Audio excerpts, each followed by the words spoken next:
It is always a thrill to be around artists, around the people who are changing the world. And I've been thinking about the work of art in the world and the power of engaging the arts for positive social movement and change. And I'm really inspired by the edgy women who, through their art, have created movements. I'll start with Dorothea Lange, who 50 years ago, dying of cancer, wrote the environmental classic Silent Spring, which launched the fight against pesticides. And this was picked up a decade later by Joni Mitchell in Big Yellow Taxi as she engaged in the environmental movement. And the famous five, they weren't all left-brained. Through parades and pageantry and songs and hats, they led a movement to make women persons.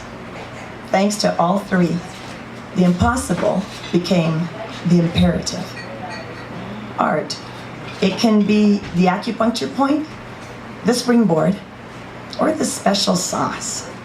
Immanuel Kant said that art courts agreement. It doesn't always get it, but that doesn't matter. It creates dialogue, exchange, and engagement. So when faced with an intractable problem, I ask myself, what would an artist do right now? And right now, I'm working with a group of women on an intractable problem. The pyramids. The pyramids that frame everything that happens on this planet. Corporate, political, financial, religious, media, military, each one a hierarchy dominated by men and ruled by power.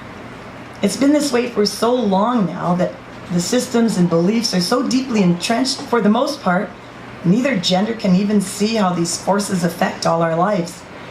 In a way, we're not stuck in traffic, we are traffic. So, how are we going to change the flow? How are we going to change up? Every activist is a Trojan. And the butterfly? Well, we all know what happens when you see a butterfly, right? Even in a garbage dump. Oh my God, look at the pretty butterfly. Get a picture, put it on Facebook. Suddenly, the world is beautiful. The Trojan is the change agent, and the butterfly is the art. I believe we're making progress, that there are the makings of a movement towards more gender balance, but no social change has ever been sustainable without pleasure. The pleasure is in the art, and if that's the missing ingredient, then we need to think and work and process like artists.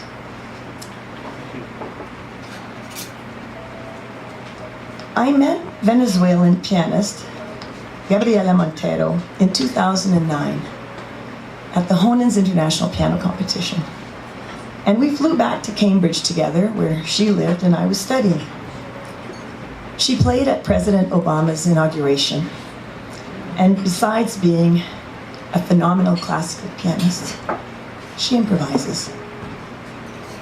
At her last concert here in Calgary, she dedicated one of her improvisations to her feelings and emotions around the loss of her country.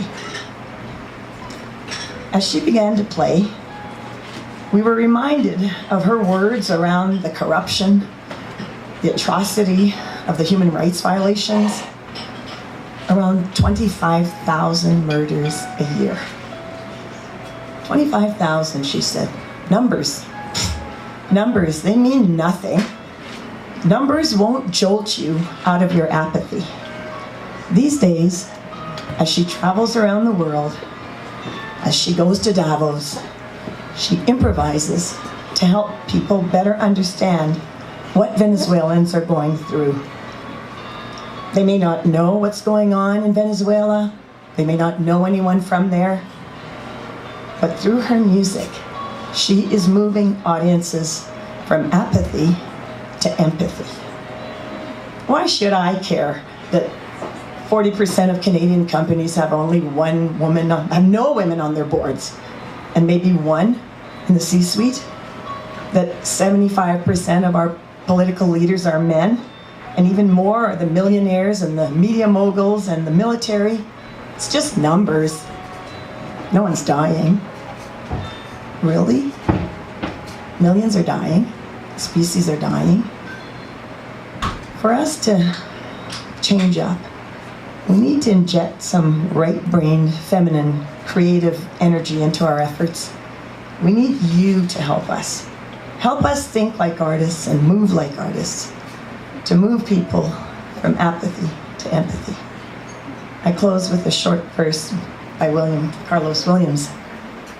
It is difficult to get the news from poems, yet men die miserably every day for lack of it, of what is found there.